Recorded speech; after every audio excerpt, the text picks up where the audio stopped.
jika Anda nanti terpilih sebagai presiden, Anda melakukan apa untuk membenahi atau memperbaiki problem yang pertama itu? Yang pertama ini tadi adalah peningkatan kualitas manusia. Ya. Nomor satu, saya tidak gunakan istilah kualitas sumber daya manusia, tapi kualitas manusia. Apa artinya? Tidak percaya dengan sistem hukum kita, tidak percaya dengan pengadilan kita. Apa artinya? Ya kita punya PR di situ. Beberapa dekade ini, faktor keadilan di dalam kebijakan itu sering tidak menjadi prioritas utama. Sahabat, sore hari ini saya mendapat kesempatan luar biasa. Ada tamu yang luar biasa istimewa. Ya. Ini adalah calon pemimpin masa depan, Bung Anies Baswedan. Bang Hazairin, terima Assalamualaikum. kasih. Waalaikumsalam. Bung Anies ini baru saja berdiskusi dengan 11 pemimpin redaksi. Ini luar biasa. Ya, jadi teman-teman sangat kritis sekali berbicara dengan Bung Anies tentang berbagai hal. Yang saya mau tanya ke Bung Anies, Indonesia di dalam dekade terakhir ini atau paling tidak pada masa-masa terakhir ini, problem apa yang sedang dihadapi bangsa yang besar ini untuk jangka yang panjang? Makasih Bang Hazairin. Bangsa ini memiliki potensi yang luar biasa besar. Dan potensi yang luar biasa besar ini harus dikelola dengan baik. Ada beberapa urusan yang harus jadi prioritas. Apalagi bicara jangka panjang. Iya. Nomor satu adalah peningkatan kualitas manusia Indonesia. Kualitas manusia Indonesia ini harus ditingkatkan. Ini mendasar sekali. Ya. Kemudian yang kedua adalah membangun sebuah rule of law, sistem kepastian hukum, tatanan, kebijakan, pemerintahan yang baik, yang bersih, yang harus jalan. Jadi good governance, rule of law, ini penting sekali. Karena semua yang kita harus kerjakan, nanti saya akan jelaskan soal ini. Ya. Itu harus bisa dikelola dengan proses yang baik dan benar. Ya. Yang ketiga adalah kesetaraan kesempatan kepada penduduk Indonesia dimanapun mereka berada. Indonesia ini luas. Iya. Sehingga kita harus memiliki kesetaraan kesempatan. Saya coba bahas tiga ini, Bang. Tiga. Jadi, Nah, nomor satu, jika Anda nanti terpilih sebagai presiden, Anda melakukan apa untuk membenahi atau memperbaiki problem yang pertama itu?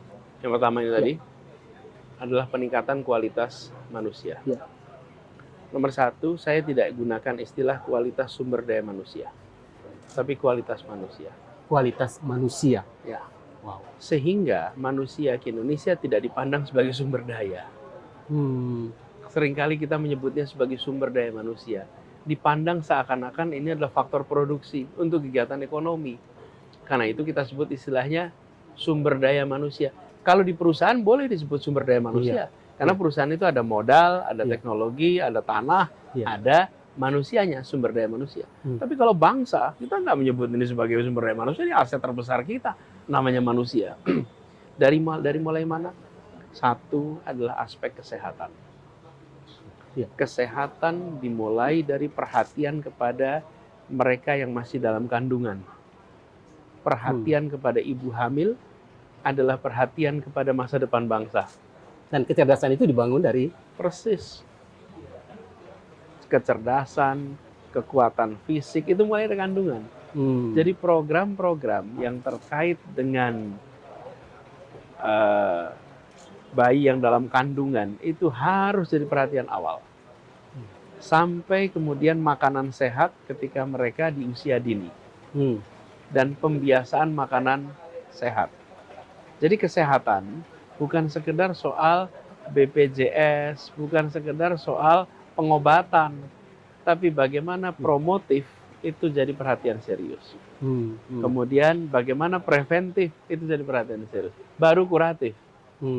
Nah, bagaimana ini dikerjakan? Dikerjakannya dengan memberikan KPI yang tepat kepada seluruh pemerintah daerah agar mengalokasikan sumber daya mengalokasikan personalia untuk bisa membuat masalah ini jadi program. Dalam hal apa saja? Ya, kenapa? Karena kesehatan itu adalah urusan yang sudah didesentralisasikan. Pemerintah pusat harus memberikan Otonom. semacam guideline apa-apa saja yang harus tercapai di dalam kesehatan masyarakat. Dan itu harus dimonitor, itu harus dipastikan terlaksana. Bila itu kita bisa kerjakan, maka dalam jangka panjang kita akan punya kualitas fisik, mental yang baik. Yang kedua, terkait pengembangan manusia adalah pendidikan. Sehat, lalu terdidik. Pendidikan yang berkualitas untuk setiap anak Indonesia. Dan Pendidikan ini mulai dari level paling bawah. ya, pendidikan yang terpenting, yang paling berdampak kepada masa depan adalah pendidikan anak usia dini. Jadi, jangan sampai kita memberikan perhatian pada pendidikan menengah dan tinggi, ini usia dini ini yang paling besar dampaknya. Bang Azairin, mengajari anak untuk jujur, mengajari anak untuk memisahkan mana milik saya, mana milik orang lain, menghormati, menghargai, itu di mana? Usia dini semua. Kalau di usia dini itu pendidikannya benar, insya Allah ke depannya benar. Begitu banyak urusan dalam hidup kita, itu yang penumbuhannya itu di usia dini.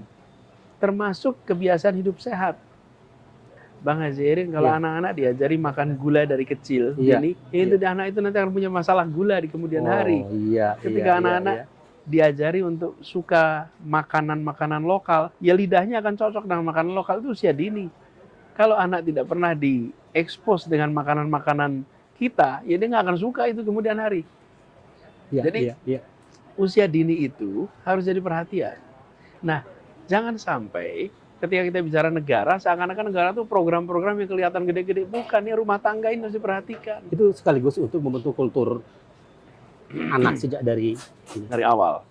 Jadi pendidikan anak usia dini, dan di tahun 2030 kita memiliki komitmen untuk setiap anak mendapatkan pendidikan anak usia dini. Dan dasar menengah. Nah, jumlah bangku kita, Bang, itu seperti piramida. Makin ke atas makin kecil. Makin tinggi pendidikannya, makin sedikit bangkunya. Ini harus diratakan, Bang. Jadi bangku SD kelas 1 harus sama dengan SMP kelas 1, harus sama dengan SMA kelas 1. Supaya semua mendapatkan kesempatan yang sama. Persis. Sederhana sekali. Dan itu adalah SMK dan SMA, termasuk aliyah. Semua dapat kesempatan. Jadi sehat badannya, akses pendidikan tersedia untuk semua, berkualitas hingga tuntas. Dari situ, kemudian kita nanti akan punya stok jumlah aset terbesar manusia Indonesia yang berkualitas. Dan pendidikan ini untuk menumbuhkan karakter yang baik. Karakter itu ada dua, karakter moral dan karakter kinerja. Karakter moral itu saleh, takwa, rendah hati, jujur. Itu adalah karakter moral. Karakter kinerja, rajin, kerja keras, tangguh, ulet, disiplin, itu karakter kinerja. Kita kan tidak ingin jujur tapi malas, pekerja keras tapi culas. Jangan, kita kombinasikan itu. Nah, itu aspek pengembangan kualitas manusia. Bangsa-bangsa yang besar, negara-negara yang maju, adalah negara yang memberikan investasi di bidang pendidikan dan kesehatan dengan baik. Saya ulangi, investasi. Jadi, pengeluaran untuk kesehatan dan pengeluaran untuk pendidikan tidak dipandang sebagai biaya, tapi dipandang sebagai investasi. Kalau dia dipandang sebagai investasi, kita mau keluarkan banyak. Kenapa? Karena kita nanti akan mendapatkan hasilnya. Ada benefitnya nanti ya. Bang Azairin, lihat, kita bangun infrastruktur begitu banyak, alokasi uang diberikan begitu besar. Kenapa? Karena kita tahu ini adalah investasi. Kalau pendidikan dan kesehatan, pengeluaran di bidang itu dianggap sebagai cost, ansih. Maka kita akan Iya. berbicara tentang gimana nguranginnya nih. Iya. Karena kita tidak memandang ini sebagai investasi. Benar, Ubah benar, mindset iya. itu. Iya. Iya. Pandang ini sebagai investasi dan bentuk kembaliannya adalah nanti generasi baru yang sehat, yang cerdas, yang berkarakter, dan itu yang akan membuat Indonesia Iya. maju. Jadi, membangun kualitas manusia adalah hal paling dasar yang harus kita serius kerjakan. Setuju. Ini di luar skema berpikir normal. Sorry, Tentang yang kedua. pemerintahan yang bersih, Iya. tata kelola yang baik, Iya.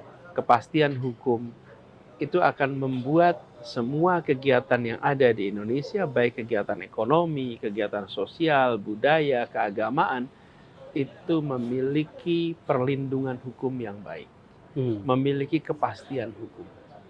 Sehingga semua berkegiatan di Indonesia itu terprediksi.